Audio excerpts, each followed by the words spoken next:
What's up Pokemon trainers, I'm TheOneIntegral and today I'm bringing you 5 easy tips and tricks for Pokemon Go, how to best make use of your time with the game. I figured I'd make some Pokemon Go content, just a bit here and there, so let's go for it. Our first tip today is concerning Pokestops. You visit Pokestops, and you get items from them, you can get eggs from them, you get Pokeballs and everything like that, so there's sort of a main staple of the game because otherwise you'll run out in the end. So you need to visit, Pokestops as many as you can, but you might not actually know that Pokestops actually reset pretty quickly. There's one Pokestop in my village. I walked up there this evening, activated it, walked back home. Pretty much when I was back home, it had already been sort of, ready to be used again. So there's about a 5-10 minute return on these Pokestops. So you can just keep, walking around in circles, activating them all.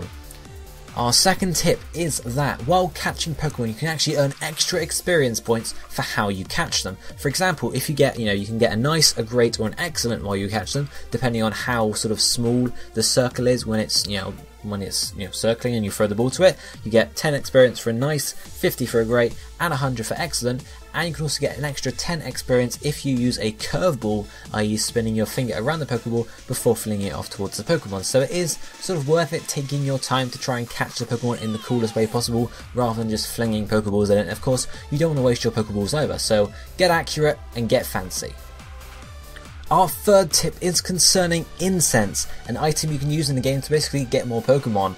You get some of these when you sort of start the game initially and some when you level up, but you can also buy them in the shop with Pokecoins.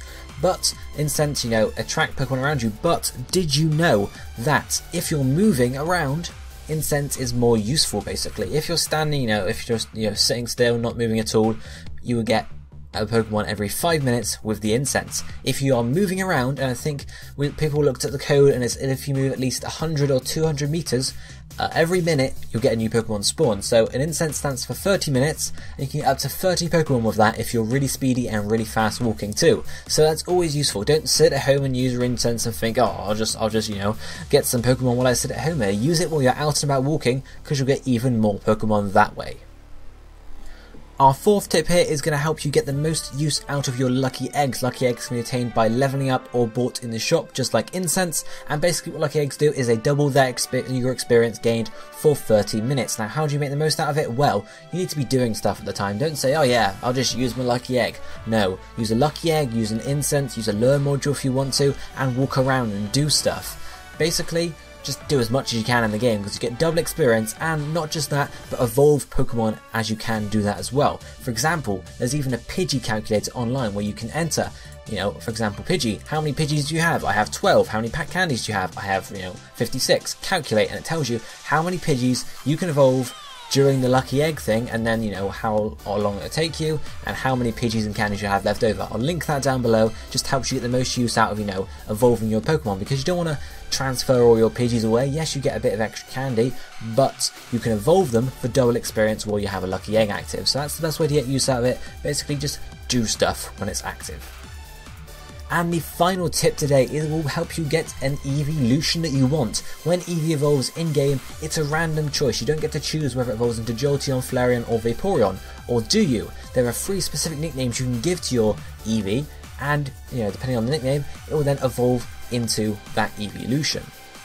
These nicknames are Pyro for Flareon, Raina for Vaporeon, and Sparky for Jolteon. So simply just nickname your Eevee that, go to evolve your Eevee, and it will evolve into that desired evolution, which is obviously a really useful way just to not have to deal with some RNG. And remember, Vaporeon is probably the best Pokemon in this game right now, so you might want to pick up yourself one of those. That's it for the Pokemon Go, trivia, news, trips, whatever you want to call them today. If you enjoyed the video, be sure to hit the like button. I'll bring you some more Pokemon Go videos over the next, week or so. Probably like extra stuff to add to the games, best stuff about the game, worst stuff about the game, who knows. Drop your thoughts down below on any of those, and I guess I will see you with another Pokemon Go video soon. That's it for me for today. I'll be seeing you next time. Thank you for watching. Goodbye, my friends.